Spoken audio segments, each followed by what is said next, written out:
पाकिस्तान के मायानाज स्नाइपर राजा ज़ीशान हैदर की हंगामा खेज दास्तान।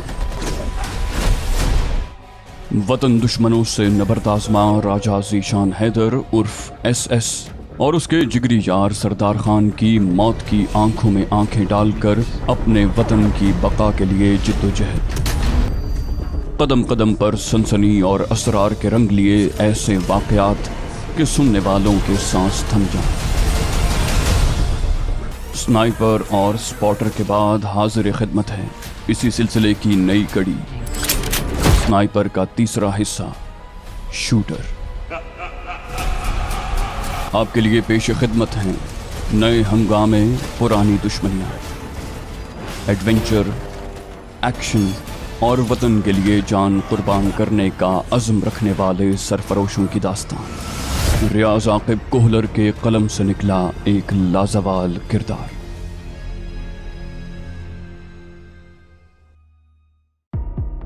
नाश्ता करके मैंने चंद घंटे आराम किया और फिर यूनिट चला गया। तसव्वुर साहब को मेरी वापसी की खबर मिल चुकी थी। वो अब चंद दिनों के मेहमान थे। उनकी सर्विस पूरी हो चुकी थी। वो अपने दफ्तर में ही मिले थे। मिशन की तफसीलात सुनकर उन्होंने इत्मीनान का इजहार किया और साथ ही ये खबर भी दी कि सीक्रेट सर्विस के हेडक्वार्टर से याद दहानी की 2-3 चिट्ठियां मौसूल हो चुकी थीं। मैंने पूछा कर्नल साहब का इरादा क्या है। वो संजीदगी से बोले उन पर काफी दबाव है। परसों ही इस मौजू पर बात हुई। बता रहे थे कि राजा को रोक नहीं सकते और ताखीरी हरबे कब तक इस्तेमाल करेंगे, इसलिए हालिया मिशन के इख्तिताम पर तुम्हें अलविदा करने का फैसला हुआ। मैंने इत्मीनान भरे अंदाज में कहा मैं अपना काम ख़त्म कर चुका हूँ। वो बोले अपने कुंबे के लिए घर वगैरह ढूंढ लो, अगर सरकारी क्वार्टर में रखना चाहो तो यूनिट को एतराज़ नहीं होगा। उसके बाद तुम्हें रवानगी के अहकाम यानी मूव ऑर्डर मौसूल हो जाएंगे। मैंने इस बात में सर हिला दिया, कहा ठीक है सर। थोड़ी देर मजीद बैठ कर मैं अपने क्वार्टर पर आ गया। अगले चंद दिन घर में यही बहस छिड़ी रही कि तलगंग लौटना ठीक होगा, सरकारी क्वार्टर में डेरा लगाएं या किसी नए इलाके का इंतखाब करें। अबू जान तलगंग लौटने के हक में थे, मगर मेरा तजुर्बा कहता था कि घर पर हमला आवर होने वाले गुंडों का मतमे नज़र चोरी चकारी या डकैती नहीं था और पहली बार अगर अल्लाह पाक ने बचा लिया था तो ज़रूरी नहीं था कि हर बार दुश्मनों का वार खता जाता। आर्मी के छोटे से क्वार्टर में मुख्तसर कुंबा तो समा सकता था, हमारी गुंजाइश नहीं थी। काफ़ी सोच विचार और गौर खौस के बाद डेरा इस्माइल खान जाने का फैसला हुआ। इसमें चंद और वजूहात के साथ वजीरिस्तान के करीब होने की वजह भी शामिल थी। मेरा अगला हफ्ता इन्हीं इंतजामात में गुजर गया। घर वालों को डेरा इस्माइल खान छोड़कर मैं अगले दिन वापस यूनिट पहुंच गया था। अपने घर का पता मैंने करीबी दोस्त ओवैस को भी नहीं बताया, क्योंकि जब तक हमलावरों की जारहियत की वजह मालूम न हो जाती घर वालों का छुपे रहना बेहतर था। गो मेरी किसी से जाती दुश्मनी नहीं थी, मगर मेरा काम ऐसा था कि कई लोग मेरे खून के प्यासे थे। उनके नज़दीक मेरे जिहाद और वतन परस्ती किसी अहमियत की हामिल नहीं थी और उन 20 दुश्मनों में से किसी का मेरे घर पहुंच जाना अचंभे का बायस नहीं था। यूनिट हाजिरी के अगले ही दिन मुझे सीक्रेट सर्विस हेडक्वार्टर रवानगी का परवाना थमा दिया गया। पाक आर्मी की रिवायात के मुताबिक दोस्तों ने तगड़ी सी दावत दी, तोहफे तहाइफ से नवाजा और मैं दुखी दिल से यूनिट से रवाना हो गया। इसी दौरान सरदार से भी बातचीत हुई और ये जानकर खुशी हुई कि मुन्ना गैंग ने हथियार फेंक दिए थे।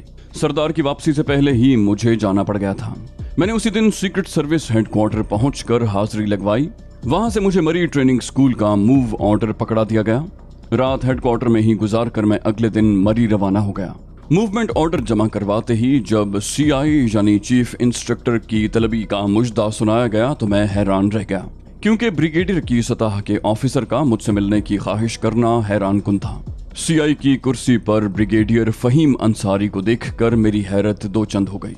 उम्मीद नहीं थी वसीम साहब इतनी जल्दी तुम्हारी जान छोड़ देंगे। मेरे साबिका कमांडिंग ऑफिसर का नाम बेतकल्लुफी से लेते हुए वो बाजू फैलाकर मेरी जाने बढ़े। उनके पुरजोश मानके को भरपूर तरीके से वसूल करते हुए मैं मुतबस्सम हुआ। सर, आपने ज्यादती की है। कुर्सी की तरफ इशारा करते हुए उन्होंने नशिस्त संभाली। बैठो। मैं बैठ गया। पूछा ठंडा या गर्म? मैंने बेतकल्लुफी से कहा चाय। अपने अर्दली को चाय का बताकर वो संजीदा अंदाज में बोले, क्या लगता है वसीम साहब मुझसे ज्यादा पाकिस्तान के खैर खा हैं? मैं शाकी हुआ। कहा ऐसा कहना तो दरकनार, सोचा भी नहीं है। अंसारी साहब बोले, तुम एक स्नाइपर हो और स्नाइपर मखसूस अहदाफ के लिए इस्तेमाल किए जाते हैं। जासूस बनने के लिए तो और कई अफराद मिल जाएंगे, लेकिन अच्छे स्नाइपर किस्मत ही से मिलते हैं। खासकर निशानेबाजी तो एक कुदरती सलाहियत है, और तुम्हारी तरह अच्छा निशानेबाज तो खाल ही हाथ आता है। बस यही अशकालात हैं तुम्हारे। एक ही सांस में लंबी फहरिस्त गिनवाते हुए वो कदरे तंजिया अंदाज में मुस्तफसिर हुए। मैंने बेझिझक इत्मीनान भरे अंदाज में सर हिला दिया, कहा तकरीबन। उनका इस्तफसार जारी था। बोले, क्या जासूस बनने की तरबियत हासिल करने के बाद तुमसे स्नाइपिंग का काम नहीं लिया जा सकेगा? मैंने नफी में सर हिला दिया। मैंने ऐसा तो नहीं कहा। वो बोले, बरखुरदार, बिलाशुबा तुम एक बेहतरीन स्नाइपर हो, और परमा को वापस लाने के लिए तुमने जिस जांफिशानी और मेहनत से काम लिया उसकी जितनी तारीफ की जाए कम है। मगर वहां जासूसी के मैदान में तुमने कदम कदम पर ठोकरें खाईं। कभी इत्तेफाकन बच गए, कभी गुमनाम मुजाहिदों की मुदाखलत काम आ गई, लेकिन पड़ोसी मुल्क में वो आखिरी मिशन नहीं था। बहुत दफा ऐसा होता है कि हमें दुश्मन मुल्क में स्नाइपर या कमांडो को भेजने की जरूरत पड़ती है कि दरपेश मिशन खाली जासूस के बस का रोग नहीं होता, और ऐसे में किसी आम स्नाइपर को भेजना मुफ्त में अपना बंदा मरवाने वाली बात होती है। अगर हमारे चंद ऐसे स्नाइपर मौजूद हों जिन्होंने जासूसी की बाकायदा तरबियत ले रखी हो तो यकीनन हमारा काम आसान हो जाएगा। बस इसीलिए तुम्हें यहाँ मंगवा लिया। मैंने मौजू तब्दील करते हुए पूछा, राजकुमारी जी का क्या हाल है? वो इत्मीनान से बोले, रात को खाने की मेज पर खुद ही पूछ लेना। मैं मानी खेज लहजे में बोला, सर, उसने सख्ती से मना जो किया था कि छोटे लोगों को उनके यहाँ दावत पर न बुलाया जाए। मेरी बात पर अंसारी साहब का कहकहा बुलंद हुआ। मैंने जहन में काफी देर से मचलने वाले सवाल को अल्फाज के कालिब में ढालते हुए कहा, वैसे रिटायरमेंट के बाद आपको इस सीट पर देखकर हैरत हो रही है। वो साफ गोई से बोले, परी की आमद ने उमंगों को फिर से जवान कर दिया था। नए जवानों को तरबियत देने की पेशकश हुई और मैं इनकार न कर सका। चंद मिनट मजीद गपशप करके मैं इजाजत लेकर उनके दफ्तर से निकल आया। इशाये की उन्होंने एक बार फिर याद दहानी करवा दी थी। मुझे रिहाइश के लिए एक बड़े कमरे में जगह मिली। मेरे साथ एक आम फौजी सा बर्ताव हुआ, जिसका मतलब यही था कि वो मेरे नाम और काम से वाकिफ नहीं थे। फकत अंसारी साहब के बुलावे की वजह से तरबियती अमले से चंद मानी खेज जुमलों का तबादला हुआ। उनके ख्याल में मैं कोई सिफारशी था। मैंने भी वजाहत की जरूरत महसूस न की और उनकी गलत फहमी बरकरार रहने दी। नमाज मगरिब के बाद अंसारी साहब ने मुझे लाने के लिए अपनी कार और ड्राइवर भेज दिया। उनकी रिहाइश ज्यादा दूर नहीं थी, वहां तक पैदल भी जाया जा सकता था, मगर मेहमान नवाजी के आदाब उन्हें अच्छी तरह मालूम थे, तभी कार भेज दी।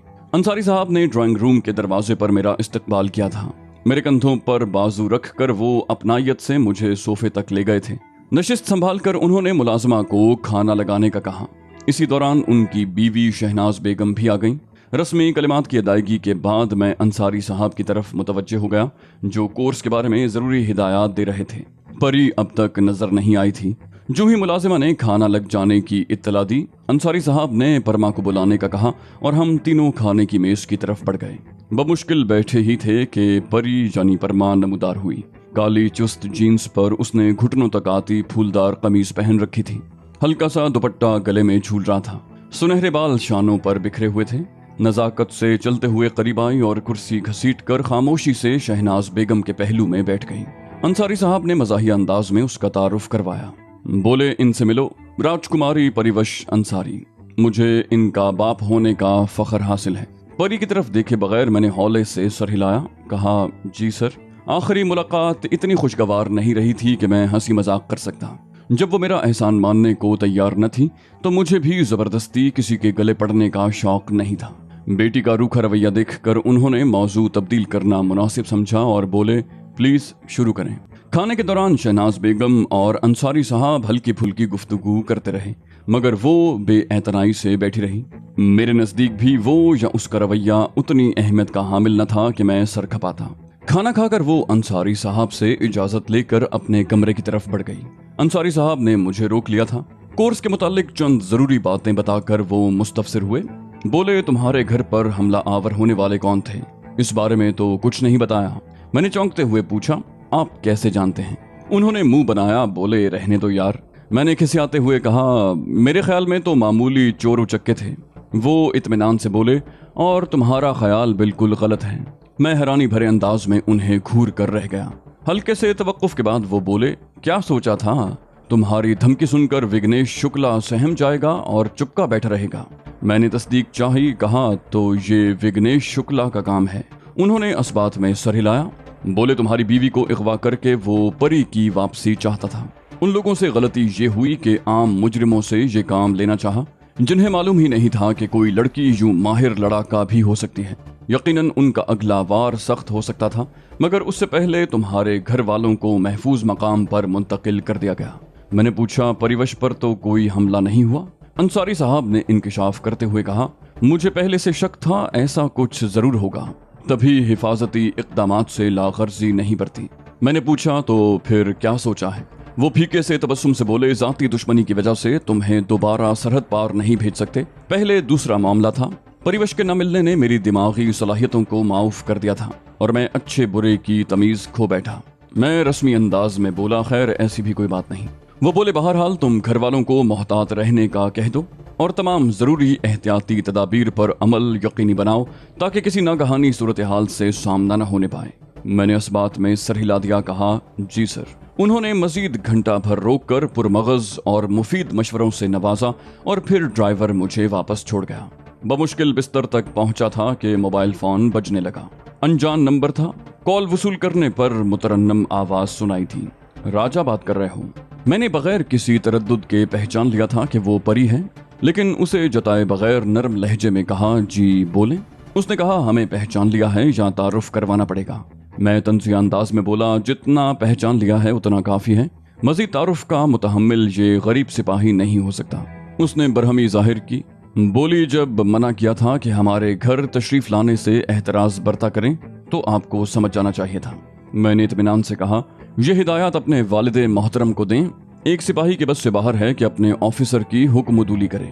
وہ دھمکی آمیز لہجے میں بولی، آخری بار تنبیہ کر رہے ہیں، پھر گلہ نہ کرنا کہ گھر آئے مہمان کو بے توقیر کر دیا۔ میں نے مشورہ دیتے ہوئے کہا، اس سے بہتر تھا کہ آپ کھانے کی میز پر تشریف ہی نہ لاتی۔ وہ بگڑ کر بولی، ہمیں آپ کی نصیحتوں اور مشوروں کی چندہ ضرورت نہیں ہے۔ میں نے بے پرواہی ظاہر کرتے ہوئے کہا، اور آپ کو کس نے کہا ہے کہ میں آپ کی ہدایات کا منتظر ہوں؟ وہ برہمی سے بولی، ہمیں جواب چاہیے۔ میں نے کہا، اگر سمجھ میں نہیں آ رہا تو اور بات ہے، ورنہ جواب تو میں دے چکا ہوں۔ وہ طیش میں آتے ہوئے بولی، کیوں کوڑ مغز لگتے ہیں؟ میں اطمینان سے بولا، کچھ کہہ نہیں سکتا کہ فی الحال تو آپ کی صرف احسان فراموشی کی صفت ہی سے واقفیت ہوئی ہے۔ وہ بدتمیزی سے بولی، آپ کو اپنی خدمت کا پورا معاوضہ چکا دیا گیا ہے۔ مزدور کا اجرت وصول کرنے کے بعد آجر سے مزید کی تما رکھنا یقیناً پسندیدہ نہیں ہے۔ اس کا گھٹیا تجزیہ برداشت کرتے ہوئے میں نے تحمل سے کہا، شاید آپ سے تو کچھ بھی نہیں مانگا تھا میں نے۔ وہ طنزیہ لہجے میں بولی، ہم سے مانگ بھی کیسے سکتے تھے؟